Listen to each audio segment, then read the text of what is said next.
All right, last year I invested a good amount of money into metal raised beds.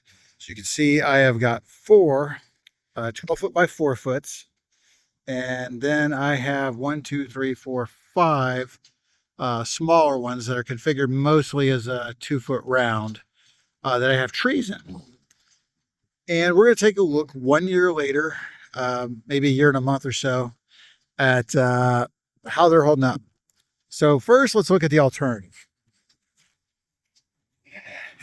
So this is homemade, quick and dirty. This is made with 2x8s or 2x10s. They were soaking wet when I built this. I had to build this on my sloping backyard. So trying to get this right was almost impossible. And each one of these long boards was like 50, 60 pounds soaking wet. So not the best look. Had I built it in front of my house, I would have to get 3 people to help me drag it back here because it would have weighed 300 pounds. And it's functional. Doesn't look very nice. So let's go over here and let's take a look at my trees. One, I highly, highly, highly recommend you plant trees in raised beds. They are a great way to go. I planted these trees when they were dormant and just sat them on top of the grass and then put some dirt around them. So planting trees is a breeze with a raised bed. So these are all the same. They're all Vivor. This is what they were pictured as. So this is I think this configuration is a 3x2. But let's take a look at how they're holding up. So I do see a little bit of rust right there. But other than that, it looks super clean. And, did I bump it? Did I scrape it? Whatever. Now this is the same bed again. This is the Vivor brand, Vevor. At least that's what they were selling last year.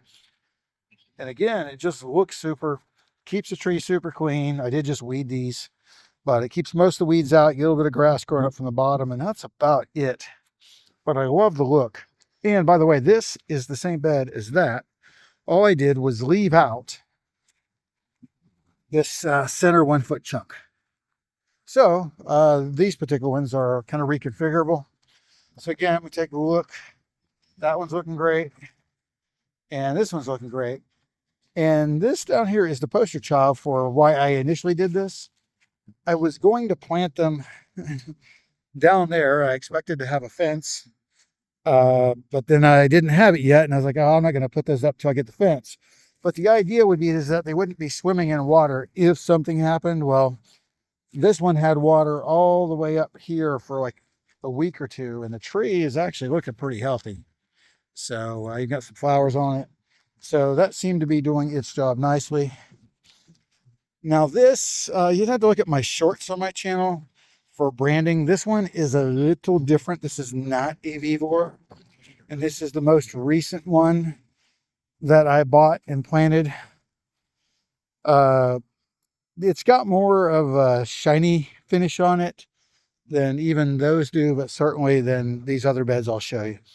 But overall, whatever brand this was is doing great. I do not see any problems. It's not, bending up. These supports, there's ones up top, there's ones underneath.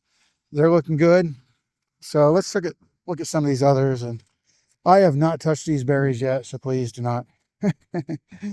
Look at this. So this is a Vivor.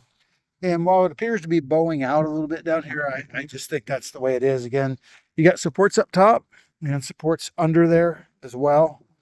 But you've got these corner protectors. They're there to protect your legs versus the corner. These two beds over here are exactly the same as this one. Again, these are Vivors. And they're holding up great. I mean, I'll be honest with you. If these things decided to rust up after 5 or 6 years, I might just come out here and spray paint them. I do think like it was super easy and clean. They're fairly easy to build, although it was freezing when I built these. And I built them mostly inside, and it was still a huge pain in the butt. But overall, I think the stainless steel is a way to go. You're going to get a much better look for much less effort than anything else you're going to do, and you don't have to dig. And I'm all about that. So I don't know. I'm not trying to sell Vevor products. It's funny. They make all sorts of stuff with that VEVOR brand name, but I will say the stainless / galvanized